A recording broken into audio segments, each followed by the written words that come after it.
Dans cette vidéo, nous allons voir comment intégrer des hinges, donc des articulations dans Unity, ainsi que comment intégrer des clothes, donc simulation de vêtements, dans notre scène Unity. Donc, je vais intégrer dans un premier temps des hinges. Donc, ces articulations permettent de faire pas mal de choses. Entre autres, par exemple, des chaînes ou des enchaînements d'objets connectés entre eux. Ça peut servir aussi pour faire des portes qui vont être articulées autour d'un axe et ce genre de choses. Donc je vais faire ça avec des capsules pour le moment. Qui va permettre de faire quelque chose de relativement simple. Donc je vais m'aligner ici pour pouvoir justement pousser la chaîne avec le robot, pardon. Donc je vais changer le scale pour passer à 0,5 pour ne pas non plus avoir une chaîne de bateau, avoir quelque chose de relativement compact. Donc ce que je vais faire dans un premier temps, c'est déjà attacher donc en physique un rigid body. Donc le premier élément n'aura que rigid body, les autres éléments auront en plus un component hinge joint. Celui-ci, ce sera le premier de la chaîne, celui qui va servir d'élément accroché, si on veut, dans la scène. Et donc pour ça, je vais friser sa position. Et niveau rotation, j'aimerais bien que la chaîne ne soit articulée que autour de X. Donc je vais faire un freeze rotation des deux axes à part X pour forcer donc cette contrainte. Je vais retirer le use gravity parce que ça n'a pas vraiment de sens ici. Par contre, je vais créer d'autres capsules que je vais mettre en hiérarchie. Donc je vais chaque fois parenter chaque élément à l'élément précédent. Donc première capsule, donc je vais garder le rigid body. Je vais retirer donc les freeze position, freeze rotation, et je vais en plus rajouter donc dans physics hinge joint. Voilà.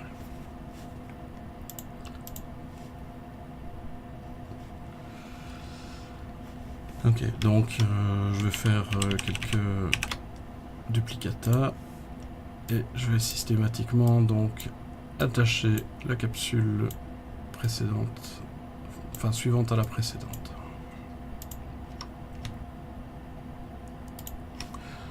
Je vais aussi sélectionner donc toutes les capsules pour les placer une en dessous de l'autre. Donc comme elles ont une taille de 2, je vais faire une position Y à -2, ça me permet de les attacher toutes en un coup. Je vais un petit peu remonter, voilà, pour que ça ne touche pas le sol. Et donc maintenant, l'élément principal à faire, c'est que chaque hinge joint doit être connecté à son parent. Donc ici, le hinge joint de la première capsule articulée, donc pas de la première de la chaîne, mais de la deuxième en fait. Eh bien, je vais mettre comme connected body la première. Sur la capsule 2, je vais mettre capsule 1 comme connected body, et ainsi de suite. Capsule 4 connectée à la 3, capsule 5 connectée à la 4, capsule 6 connectée à la 5, capsule 7 connectée à la 6. Voilà.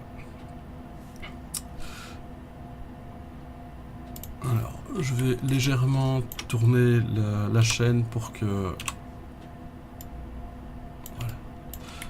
quand j'arrive, elle soit déjà en train de se balancer. Donc sur les éléments que j'ai attachés en dessous, je vais réactiver la gravité. et ensuite je vais tester, voir si la chaîne est animée correctement. Elle bouge, magnifique. Et donc maintenant je vais pouvoir un peu régler ça plus finement. Donc je peux déjà vérifier que mon robot peut la faire bouger aussi.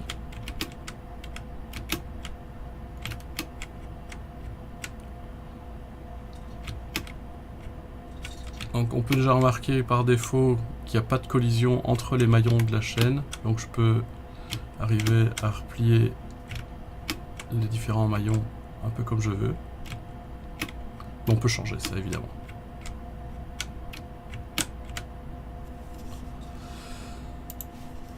Alors,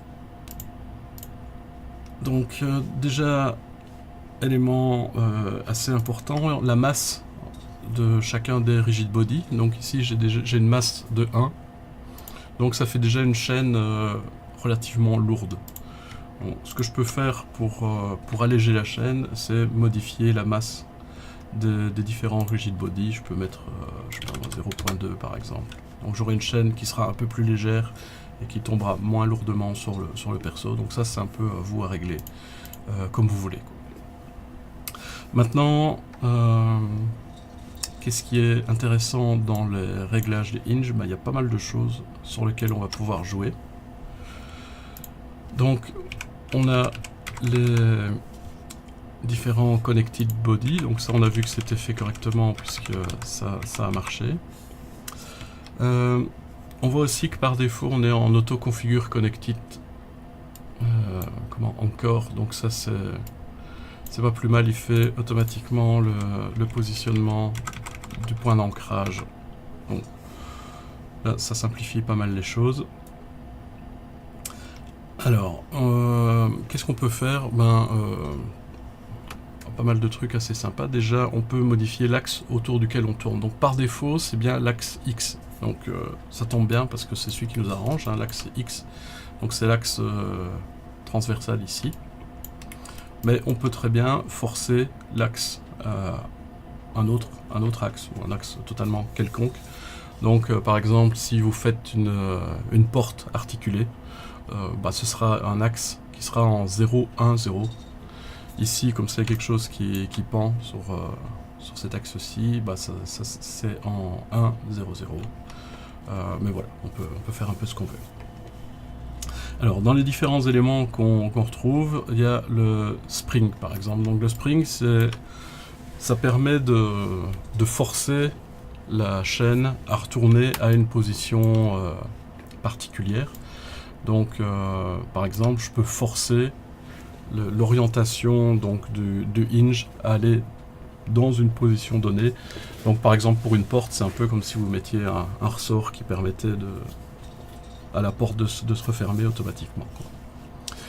Donc je vais changer ça en live directement. Donc je vais sélectionner tous mes éléments qui ont un hinge joint et donc je vais faire un use spring, et donc là on a trois valeurs sur lesquelles on peut jouer. Donc on a le spring, donc qui est la force du ressort, damper, donc ça c'est l'amortissement pour éviter de s'éloigner trop de cette position de stabilité, et target position, ça c'est l'orientation qu'on voudrait avoir. Donc par exemple ici je vais mettre une orientation à 30 degrés par exemple, donc ça veut dire que chaque joint va essayer de se connecter, de s'orienter à 30 degrés par rapport au précédent. Et donc si je commence à mettre spring, on voit que j'ai effectivement les articulations ici qui ont tendance ici à se redresser un peu comme une queue de scorpion. Et donc ce que je peux faire, c'est aller dessus. Donc il n'y a pas énormément de force en œuvre ici. Donc je vais pas pouvoir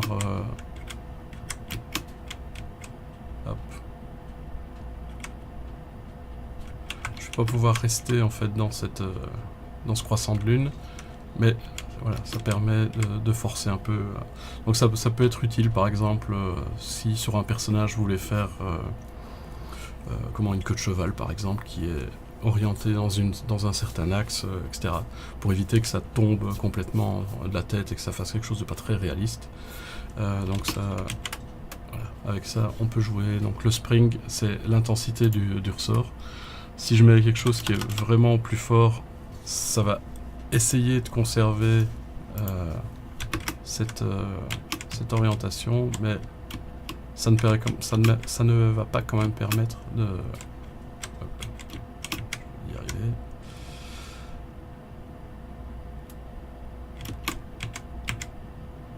Alors, on voit c'est quand même assez flexible finalement.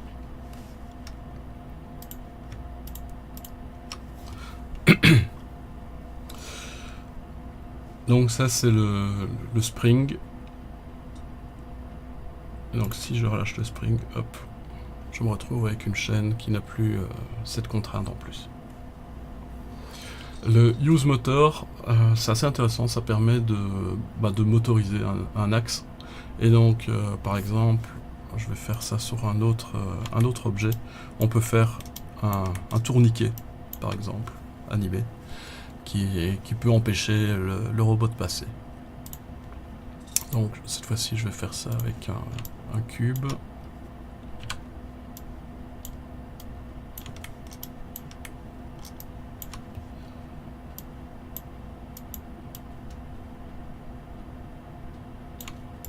Voilà, donc je vais essayer de m'assurer de ne rien avoir dans le chemin.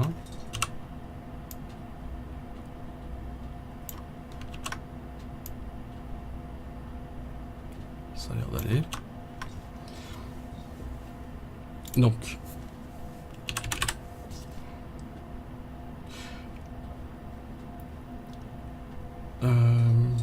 ouais, je vais rajouter directement le hinge. En fait, un rigid body n'est pas obligatoire pour pouvoir attacher un hinge. Donc, ça, c'est quelque chose qui est quand même assez intéressant à savoir. Mais pour attacher un hinge à un objet, il faut que cet objet ait un rigid body.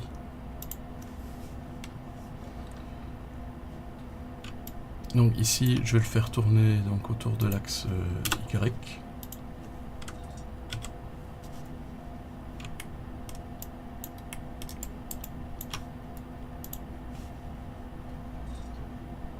Je fais un use motor. Donc la vitesse à laquelle j'aimerais qu'il tourne et la force qu'on va appliquer pour atteindre cette vitesse.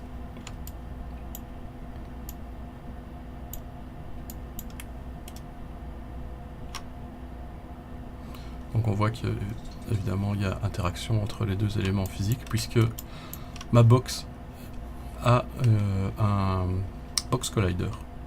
Et donc par défaut c'est un élément physique du décor, quoi. Donc maintenant si je vais avec mon robot,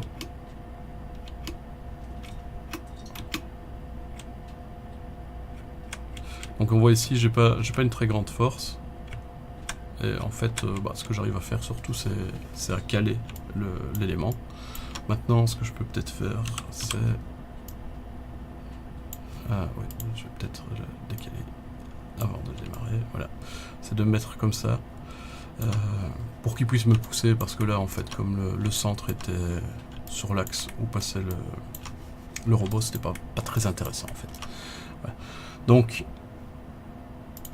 je mets un use motor, je mets 50 comme vitesse et cette fois-ci je vais mettre comme force 500 pour que ce soit beaucoup plus puissant comme résistance. Et donc ça, je pense qu'avec 500 ça devrait pouvoir m'empêcher de passer.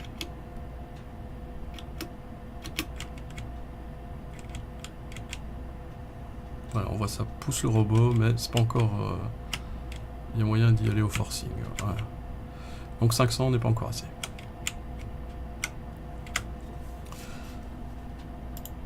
« 5000 alors. » Voilà, 5000, ça me repousse bien. Voilà.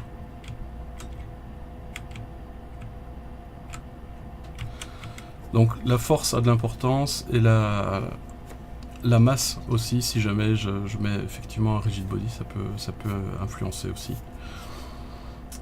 Et donc la target velocity, bah, c'est la vitesse à laquelle je veux que ça arrive. Voilà. Et donc ça peut être déjà un élément. Voilà. Je peux pas avancer si je ne saute pas par exemple. Hop, voilà. Donc en combinant 2-3, il y a moyen de faire des éléments assez intéressants.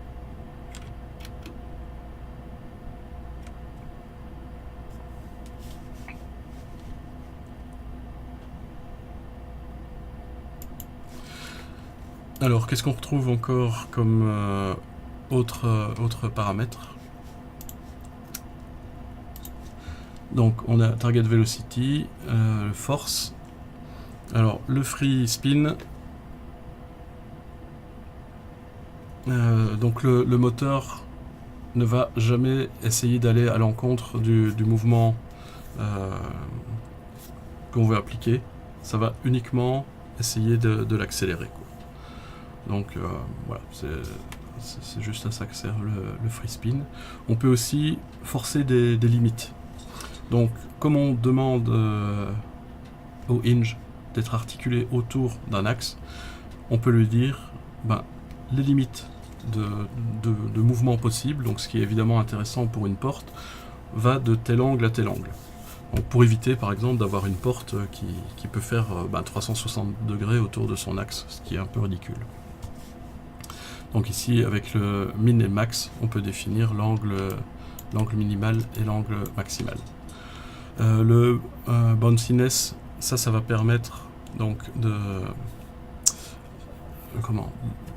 quand on arrive à la limite qu'on lui donne, donc soit le minimum, soit le maximum, ça permet de voir avec quelle force ça va rebondir en fait sur cette limite. Alors dans les autres paramètres, on a le bounce minimum velocity, donc c'est la vitesse minimale à laquelle l'objet doit aller pour rebondir donc sur ces limites là. Et le contact distance, ça permet au solveur de physique de limiter en fait du jittering, donc en fait des sauts si vous voulez de position. Donc si on met une valeur basse, ça va aller plus vite, mais ça peut éventuellement causer des problèmes de jittering. Donc si jamais vous avez la physique qui a l'air de bouger un peu de manière erratique, n'hésitez pas à monter un petit peu le contact distance. Les deux suivants, break force et break torque, ça permet de définir en fait un point de rupture, point de vue force ou point de vue torque. Donc c'est une force mais de rotation. Donc la force, par exemple, si je pousse l'objet, si je le tire avec une grande force, eh bien à un moment donné ça va casser. Donc par défaut c'est infini, c'est-à-dire que c'est impossible de le faire casser. Mais si je mets une valeur plus basse, en fait je peux avoir un point de rupture qui fait que quand je vais par exemple avoir une explosion ou un truc comme ça à côté de mon articulation, ça peut la faire sortir de ses gonds. Et le break torque, c'est la force qui me permettrait par exemple de forcer les limites et de casser le joint, quoi. Le enable collision, ça permet aux différents éléments du joint de collisionner avec les autres éléments. Donc ici par exemple, je vous ai montré tantôt qu'on pouvait presque replier la chaîne sur elle-même. Si je fais un enable collision, elle va avoir tendance à être un peu plus rigide parce que les capsules vont collisionner entre elles. Donc je ne pourrai plus replier la chaîne sur elle-même aussi facilement. Donc je vais un peu venir la secouer pour...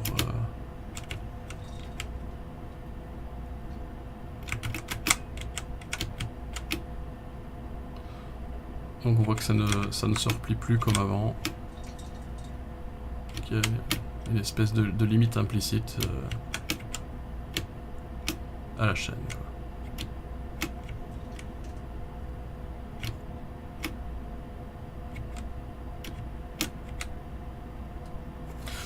Donc il y a déjà moyen de faire pas mal de choses avec des articulations comme ça. En plus en utilisant le système de moteur, ça peut être intéressant. Surtout que là c'est vraiment de la physique qui fait tourner l'objet. Donc on applique une force de rotation sur l'objet et c'est pas simplement faire un rotate sur l'objet. Parce que je vous ai déjà dit, en fait, quand on travaille avec de la physique, c'est mieux d'appliquer des forces pour faire déplacer les objets que de faire des translates, rotate ou changer la rotation directement, etc. Et si jamais vous avez absolument besoin de le faire, eh bien par exemple dans votre component physique, vous pouvez modifier la position, donc avec un translation, ce qui est nettement préférable à changer directement la position de l'objet à partir de son transform, parce que là en fait la physique elle va pas trop aimer ça, quoi. Surtout que vous pouvez faire n'importe quoi en faisant ça. Donc vous pouvez par exemple mettre un objet dans un autre, et à ce moment-là, il va y avoir une collision qui va se déclencher et qui va être très forte, puisqu'il y aura une répulsion. Enfin, les deux objets vont essayer de s'extraire l'un de l'autre, mais bon, il est possible qu'ils restent attachés aussi. C'est un peu le problème de la physique, c'est qu'on sait pas trop ce que ça peut donner, quoi. Voilà, donc les hinges, il y a déjà moyen de faire pas mal de choses avec. Il y a des joints un peu plus complexes en fait, qui sont les character joints, qui font presque la même chose mais qui sont plus utilisés sur des personnages, mais on retrouve en fait les mêmes genres de paramètres. Et donc, qu'est-ce qu'il y a en plus? En fait, on peut avoir des contraintes sur plusieurs axes, etc. Ici, c'est généralement des contraintes, enfin, ce sont des contraintes sur un seul axe. Le character joint, c'est un peu plus souple, mais un peu plus compliqué en fait à calculer. Donc, autant prendre ça pour les cas simples, comme on vient de voir ici. Dans le même style, il y a aussi les spring joints. Donc, vous montrer un peu, voilà, donc il y a le spring joint aussi, qui est un système de ressort. Donc c'est pour simplement avoir deux objets qui soient connectés entre eux par un ressort et essayer en fait de garder une certaine distance. Donc il y a une distance minimale, distance maximale, etc. Donc enfin ici je vois pas trop ce que je pourrais vous montrer avec un système de ressort comme ça, mais voilà, si vous avez besoin de faire quelque chose dans ce style là, sachez qu'il y a spring joint qui existe. Alors, il y a aussi les clauses dans les simulations physiques, donc la simulation de vêtements, qui peuvent être utilisées pour plein de choses. Donc ici, on va utiliser par exemple clause pour faire un genre de drapé qui retombe. Donc, je vais créer un plane. Voilà. Je vais aussi essayer de mettre donc plus ou moins voilà, sur mon axe. Donc sachez que par défaut les matériaux sont simple face, hein, donc on ne voit pas le dessous du plane. Donc je vous donnerai un matériel double face si vous voulez utiliser ce genre d'objet pour faire du close dessus. Donc je vais attacher donc physique close dessus, voilà, et on voit il a automatiquement rajouté un skin mesh renderer. Donc il fait du skinning automatiquement sur l'objet, quoi. Donc l'intérêt du close, c'est que évidemment on peut faire du skinning en plus dessus, et donc par exemple ça peut être pour faire vraiment des vêtements qui soient sur une personne, sur un caractère dans le jeu. Donc par exemple faire une cape, faire une jupe, faire une grande veste qui pend, un trench, ce genre de choses, quoi. Donc comment est-ce que ça fonctionne? Eh bien on a la possibilité d'éditer les contraintes. Donc quand on édite les contraintes, on se trouve dans un mode un peu spécial où on voit tous les vertices de l'objet. Et donc on peut soit fonctionner en mode painting, soit en mode sélection. Donc ici, ce que je vais faire, c'est je vais changer en fait le max distance. Le max distance, c'est quoi? C'est la distance maximale que le vertex peut faire de son point d'accroche original. Donc en gros, si on met une max distance de 0, c'est que le mesh, enfin cette partie-là du mesh est en fait attachée à un truc fixe. Donc par exemple ici, j'aimerais bien que la première rangée, donc je vais faire un max distance. Ah oui, il faut d'abord que je sélectionne. Voilà. Donc que je fasse un max distance à 0. Donc voilà, on voit que les points sont devenus rouges. Max distance 0, c'est le plus contraint qu'on puisse avoir. Donc ce qui va se passer, c'est que ces points-là ne vont pas bouger du tout. Par contre, les autres n'ont absolument aucune contrainte et eux vont pouvoir retomber. Donc si je fais un play, hop. Alors on voit qu'il n'y a pas de collision avec le reste, c'est normal.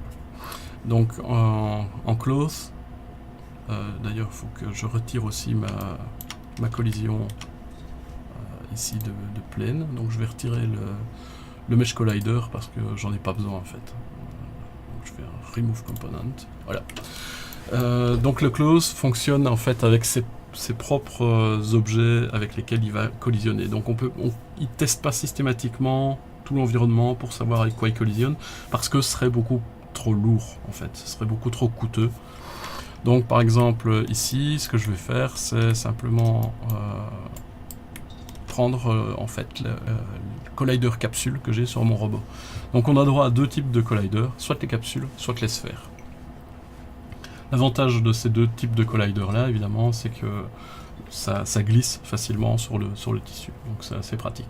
Ça aurait été beaucoup plus compliqué à gérer avec des cubes ou des choses comme ça. Donc on choisit simplement le nombre de colliders qu'on va permettre. Donc ici le capsule collider, je vais en mettre 1. Voilà. Et on voit que j'ai un nouvel élément qui apparaît. Et bien, je vais simplement drag dropper mon physique robot dessus. Voilà. Et donc il va récupérer le capsule collider que j'avais défini sur le robot.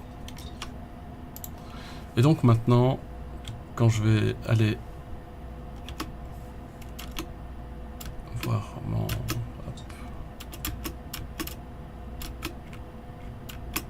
tissu, voilà, on voit que j'ai des collisions.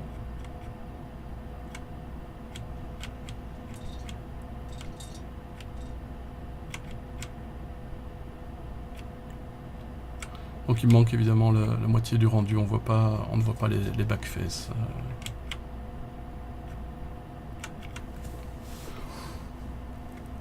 Alors ici aussi on a pas mal de paramètres sur lesquels on peut jouer. Donc déjà ce que je vais faire c'est relever un peu mon mesh pour qu'il ne tombe pas par terre.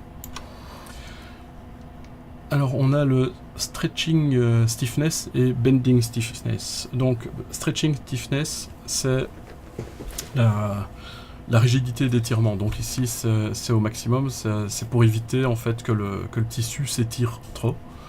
Si je ne mets aucune contrainte, donc je vais faire tourner la simulation et je vais baisser cette contrainte là, on va voir. Voilà. Donc si je baisse le stretching stiffness, en fait il va se laisser aller beaucoup plus et potentiellement, enfin je risque de l'étirer très très fort quoi. Et le bending stiffness, ça c'est la rigidité, la souplesse du close. Donc si je mets bending stiffness à 1, je vais avoir plutôt quelque chose qui va être un peu plus rigide, comme du cuir épais par exemple, ce genre de choses. Donc je vais aller avec mon perso, on va voir que ça va réagir un peu différemment maintenant.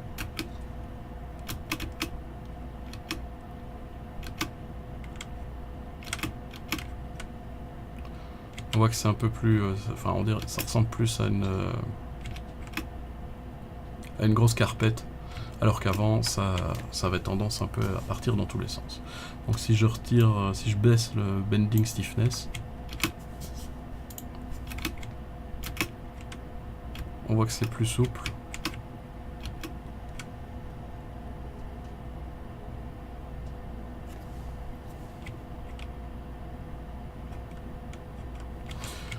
Alors, vous remarquerez aussi qu'il y a pas mal de... Enfin, on passe pas mal à travers la simulation. Donc si je fais ça, hop, voilà, on voit la tête du robot qui passe à travers.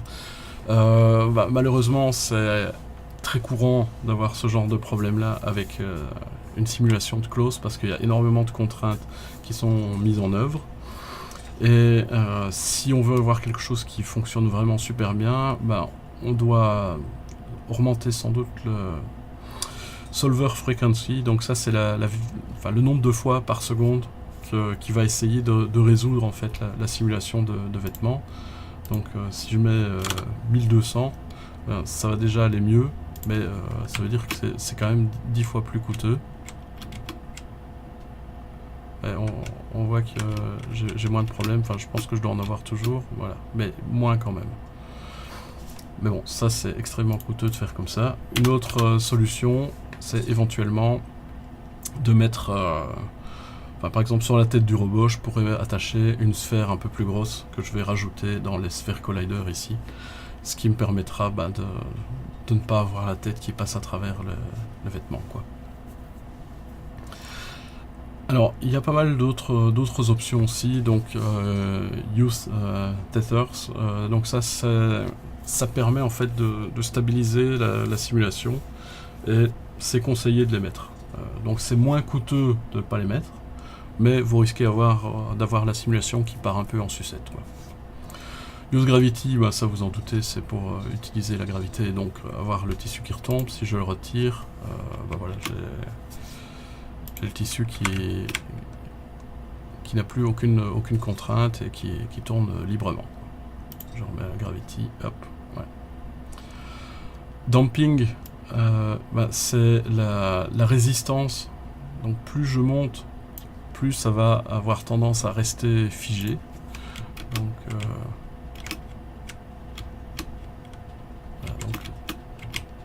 hop, ça me permet de garder vraiment une rigidité à l'objet. On peut aussi appliquer des forces. Donc je peux faire en fait un espèce de vent continu sur l'objet.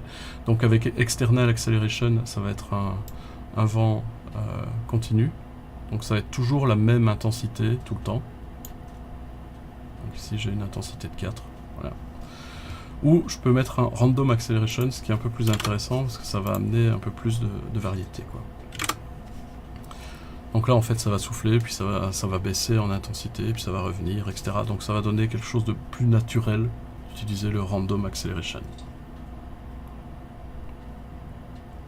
On peut aussi utiliser des forces extérieures, modifier la friction sur le tissu, modifier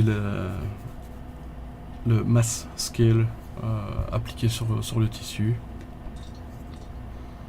Tester les collisions en continu, donc ça c'est recommandé aussi, parce que si on le décoche, il va sampler beaucoup moins souvent les collisions, et donc on risque d'avoir encore plus de problèmes de collision, quoi. Use Virtual Particles, là aussi ça va rajouter un point de contrôle par triangle en plus, donc c'est vraiment intéressant. Ça stabilise encore un peu plus la simulation, mais là aussi c'est un peu plus coûteux. Le solver frequency, j'en ai déjà un peu parlé. Le sleep threshold, en fait, ça c'est le mouvement minimal qu'il va falloir faire pour qu'il sorte de son sommeil. Donc si on a quelque chose qui est complètement à l'arrêt, eh bien c'est l'intensité minimale qu'il va falloir appliquer dessus pour que la simulation commence à fonctionner. Donc ici, comme j'ai mis de toute façon une Random Acceleration, il est tout le temps en mouvement, donc il ne va jamais aller en mode sleep. Hein. Ça, il n'y a pas de souci. Voilà. Déjà en jouant avec tous ces paramètres-là, il y a moyen de faire énormément de choses. Oui, dans les contraintes, je ne vous ai pas dit aussi, mais il y a aussi le Surface Penetration. Donc ça, c'est la distance autorisée de pénétration dans la surface physique. Mais autant laisser les valeurs par défaut. Je pense que ce qui va être principalement intéressant, c'est de jouer sur le max distance et donc sur les contraintes. Donc par exemple, pour une cape sur un perso, vous allez mettre une max distance très forte, enfin très faible, pardon, justement, sur les endroits qui sont vraiment attachés, donc typiquement autour du cou, etc., sur les épaules. Et puis ce que vous allez faire, c'est faire un léger dégradé pour avoir une contrainte qui soit de moins en moins forte, donc qui va permettre d'avoir quelque chose de beaucoup plus souple et pas faire il y a des endroits attachés et des endroits complètement libres, parce que vous avez vu que ça avait tendance un peu à partir rapidement en sucette avec la simulation. Donc il vaut mieux éviter les problèmes et avoir quelque chose, un dégradé en fait dans les poids utilisés pour la simulation de physique, quoi. Voilà, évidemment vous pouvez combiner un peu tout comme vous voulez, hein. Vous pouvez attacher un morceau de close sur un truc qui est en train de tourner, qui est animé par le moteur d'un hinge, etc. Enfin, il y a moyen de faire énormément de combinaisons possibles. Vous pouvez aussi, ici, sur un hinge motorisé, accrocher par exemple une chaîne au bout, ce genre de choses. Il y a vraiment énormément d'options possibles, quoi. Donc n'hésitez pas à expérimenter avec la physique dans Unity. Il y a vraiment beaucoup de choses avec lesquelles on peut jouer.